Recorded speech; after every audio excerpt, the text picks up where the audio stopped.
Sekarang baru saja kita mendengar, baru kemarin ada keputusan DPR Undang-Undang Cipta Karya, Cilaka namanya, disingkat Cilaka. Itu jelas tidak seimbang, hanya menguntungkan satu kelompok, hanya menguntungkan konglomerat, kapitalis, investor, tapi menindas, menginjak kepentingan atau nasib para buruh, para petani, rakyat kecil. Kita harus punya sikap yang tegas dalam hal ini. Mari kita cari jalan keluar yang elegan, yang seimbang, tawassut. Kepentingan konglomerat ya harus kita jamin keselamatannya, kepentingannya, tapi buruh dan rakyat kecil pun harus kita jamin. Yang menyangkut pertanahan, yang menyangkut kedaulatan pangan, yang menyangkut pendidikan. Pendidikan dianggap lembaga, pendidikan dianggap kayak perusahaan, seperti perusahaan. Ini tidak benar. Kita harus melakukan review, harus melakukan minta ditinjau ulang, tapi dengan cara elegan, dengan cara anarkis tidak, dengan cara elegan.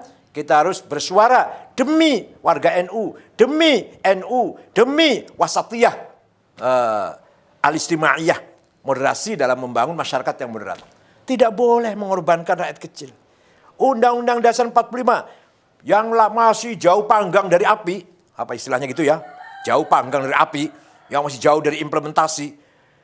Undang-Undang Dasar 45 nomor 33 itu hanya tulisan di atas kertas, hanya tulisan hitam di atas kertas putih itu, dicetak berulang-ulang, disebarkan jutaan lembar, jutaan eksemplar, tapi tidak pernah diimplementasikan.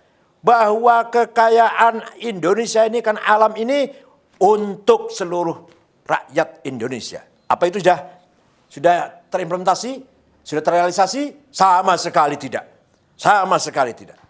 Bahkan yang kaya semakin kaya, yang miskin semakin miskin. Apalagi sekarang di era keterbukaan ini semakin bebas, liberal, yang diikuti oleh sistem liberal kapitalis. Ini semakin betul-betul nasib rakyat kecil, orang kecil semakin tertindas. Kalau lagi pilkada, lagi pileg, lagi pilpres, suaranya dibutuhkan. Rakyat kecil suaranya dibutuhkan. Tapi kalau sudah selesai, ditinggal. Mending kalau hanya ditinggal. Iya kalau ditinggal, didoni meneh, diludahin. Mending kalau hanya diludahin, diinjak lagi. Jadi undang-undang pasal nomor 33, Undang 45 pasal 33 itu hanya tulisan di atas kertas. Hanya tulisan di atas kertas. Allah Subhanahu wa taala telah memberikan kekayaan alam Indonesia ini disediakan untuk mensejahterakan semua rakyat. Dan itu cukup. 260 juta orang ini cukup sejahtera kalau betul-betul dikelola dengan adil, dengan merata. Tambang coba. Ada tambang gas, minyak, batu bara, boksit, mening, bahkan emas, bahkan berlian, bahkan nikel, apalagi lithium apa namanya lah, banyak sekali tambang. Cukup untuk mensejahterakan perutnya, mengenyangkan perutnya 200 juta orang. Belum pula kekayaan hutan, belum kekayaan laut yang luar biasa di Indonesia ini. Bukan hanya ikan, tapi juga hal-hal yang berharga yang ada dalam laut kita, harga yang sangat bernilai. Itu semua hanya menguntungkan segelintir orang, menguntungkan segelintir jumlah orang. Bayangkan, katanya, saya ini belum membuktikan, katanya kekayaan orang 4 konglomerat sama dengan 100 juta rakyat. Ya ini kan, kalau ya benar ini, innal wa inna raji'un. Coba kita lihat orang kaya orang 50 konglomerat yang kaya ini. Apa ada orang NU? Satu pun tidak ada. Ini berarti kan tidak ada pemerataan sama sekali. Ada, saya juga sering ngomong ini, sudah saya bosan sama ngomong ini. Ada pengusaha yang menguasai 5 juta hektar, tapi warga NU di desa 1 meter aja, 1 jengkal aja nggak punya. Para petani kita. Ini jelas sekali tidak membangun keseimbangan. Saya tidak anti konglomerat.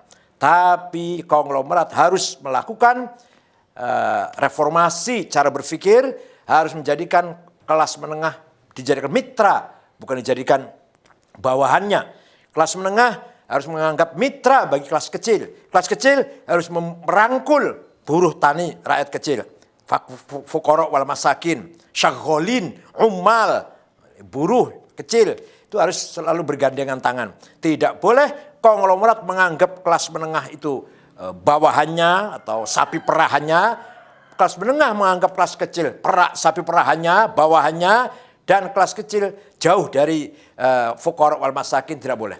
Oleh karena itu sekali lagi saya mengharapkan NU nanti bersikap menyikapi undang-undang yang baru saja diketok kemarin ini dengan kritik, dengan sikap kritis, tapi elegan. Tidak boleh menggunakan cara-cara anarkis, tidak ada gunanya itu.